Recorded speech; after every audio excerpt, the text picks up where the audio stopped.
The package was waiting on the counter when Claire Bennett unlocked the front door of Bennett's Hardware on a gray Tuesday morning. No postage, no note, just her name written in handwriting she didn't recognize, and a fine skin of dust across the top that told her it hadn't arrived that morning at all. She set down her coffee and looked at it for a long moment before she touched it. 2 years of mornings like this one had taught her caution.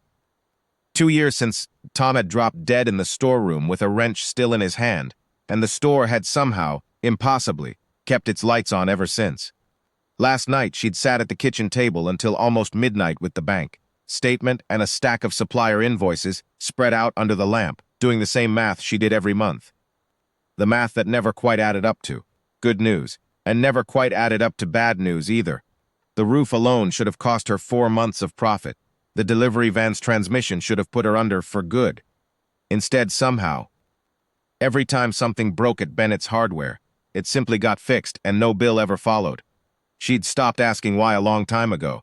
Asking felt like inviting the bad luck back. She lifted the lid. Inside lay a leather ledger, its cover soft and dark from handling, and beside it a single Polaroid, its white border gone the color of weak tea. Claire opened the ledger first. The handwriting wasn't Tom's. It was small, careful, almost shy, the kind of writing that didn't want to take up more room than it had to. Page after page, entry after entry, going back nearly 2 years. Roof, Bennett's Hardware, materials and labor, no charge. Delivery van, transmission rebuild, no charge. Walk-in cooler, compressor, no charge. Loading dock door, spring and track, no charge. Front display window, cracked pane, replaced overnight, no charge. That last one she remembered specifically.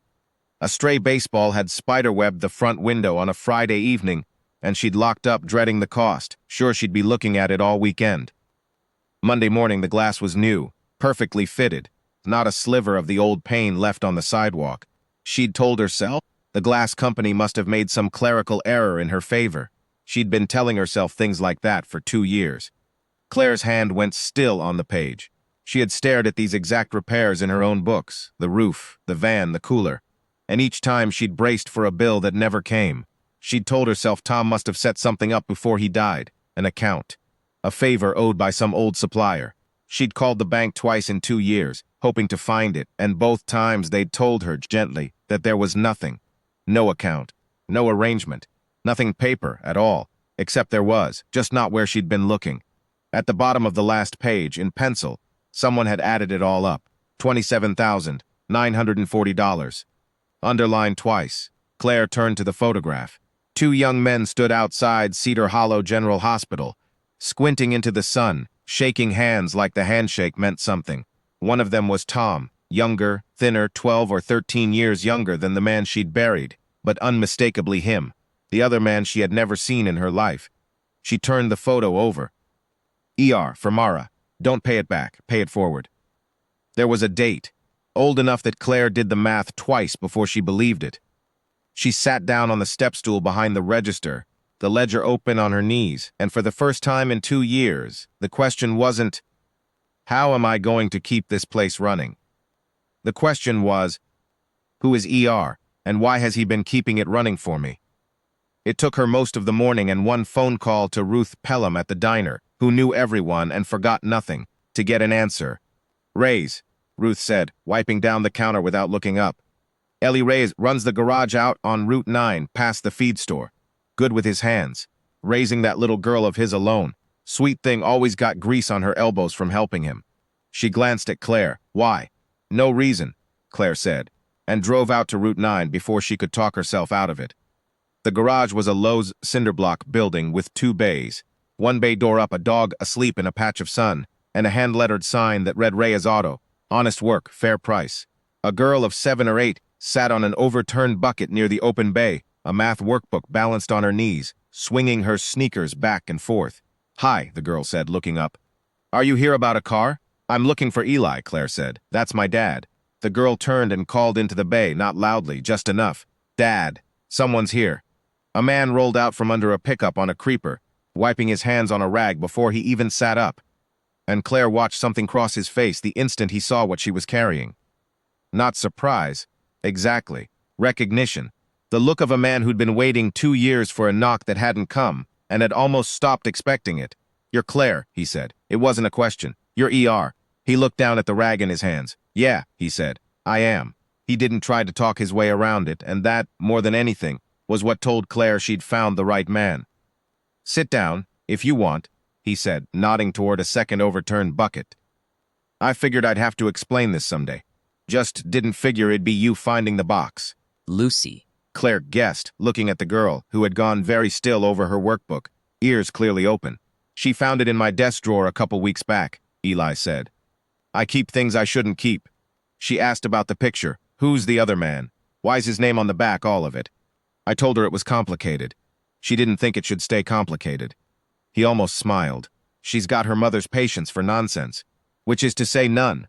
I just thought," Lucy said very seriously, not looking up from her workbook, "that Miss Claire should know somebody loved her husband enough to keep a promise. Even after he died. Even after the other guy died, too. Somebody should know that." The yard went quiet. Even the dog lifted its head. "Start at the beginning," Claire said softly. "Please." Eli leaned back against the fender of the pickup and looked at the photograph in her hands like it was a window into another life. 12 years ago, he said, my wife Mara got sick. Real sick. We didn't have insurance worth the paper it was printed on, and the hospital bill came in at a number I couldn't say out loud without my chest going tight. I was 26 years old, and I thought we were going to lose everything. The truck, this garage, the roof over our heads, just trying to keep her alive. He turned the photo gently in her hands so the writing faced up, and then one day the billing office calls and says the balance is zero, paid in full, anonymous donor. I about drove off the road. Tom, Claire said. Took me a year to find out it was him. He worked it out of the hospital records. He'd done a favor for someone in billing once, called it in. When I finally tracked him down to thank him, he wouldn't hear it. Wouldn't take a dime back, wouldn't let me so much as buy him a coffee. Just told me his own father had been handed a debt like that once, long before I was born, and the only rule that came with was the one he was passing to me. Eli tapped the photo. Don't pay it back, pay it forward. To somebody who doesn't know you're doing it, Mara. Claire started. She had 3 more good years with us, Eli said, and his voice didn't break, but it slowed, the way a man's voice does when he's walked a road enough times to know exactly where the rough patches are. Long enough to hold Lucy. Long enough that Lucy's got a few real memories, not just photographs. That's what Tom bought us. 3 years. Claire looked down at the ledger in her lap. $27,940. Underlined twice. Suddenly looked like the smallest number in the world. When Tom died, Eli went on, Ruth mentioned at the diner that the hardware store was struggling.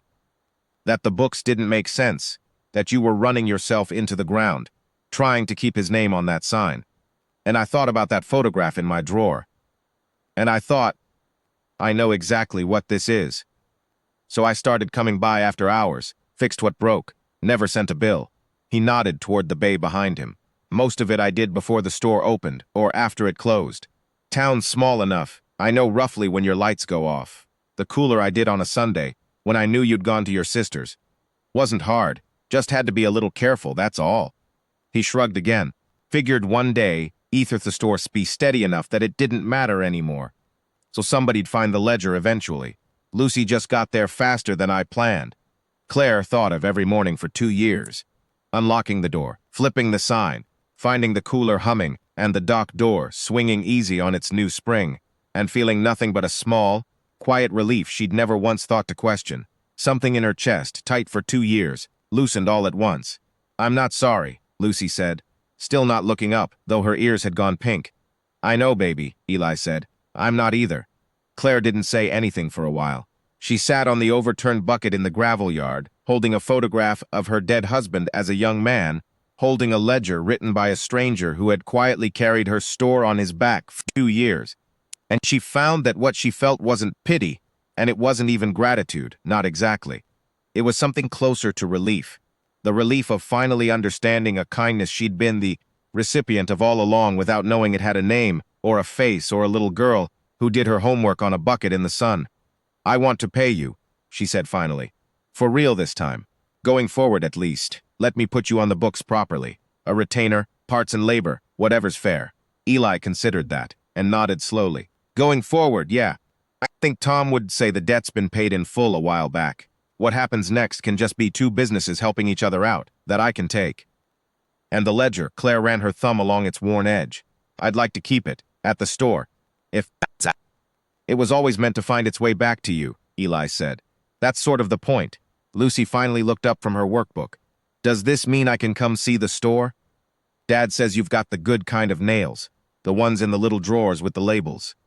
Claire laughed, really laughed, for the first time in longer than she could remember, and the sound surprised all three of them, even the dog. You can come see the store, she said, anytime you want. 1 year later, the sign above the door read Bennett and Reyes, Hardware and Repair, the second half painted by Lucy herself. Slightly crooked, exactly the way everyone in Cedar Hollow agreed it ought to stay. A new service bay had gone up out back, where Eli worked 3 afternoons a week, and Lucy did her homework on a stool that had somehow migrated, piece by piece, from the garage on Route 9 to a permanent spot behind the counter. The old leather ledger sat in a glass case near the register now, open to its last entry, $27,940, underlined twice. With the Polaroid propped beside it, Tom's handwriting facing out where anyone could read it. Don't pay it back, pay it forward. Next to it sat a new ledger. Its first page started in Claire's own hand. Just one entry so far, no dollar amount, just a date and 6 words. For whoever needs it next, no charge. Sunday dinners had become a fixture between the two households, sometimes at Claire's table, sometimes at Eli's, Lucy presiding over both with the easy authority of a girl who had decided somewhere along the way that she now had 2 homes and intended to enjoy both of them thoroughly. Last Christmas, Lucy had wrapped a small box and set it under the tree with Claire's name on it. Inside was the second ledger, open to its second entry, written in a careful looping hand that wasn't Claire's or Eli's. Storeroom door latch, fixed by Lucy, with help, no charge. It read, with 3 stars drawn after it for emphasis. Claire had laughed and cried at the same time, and Lucy had patted her arm the way her father did, like it was the most natural thing in the world. And some evenings, after the store had closed and the lights in the back bay had gone dark, Claire would stand behind the counter for a moment before locking up, looking at the 2 ledgers side by side.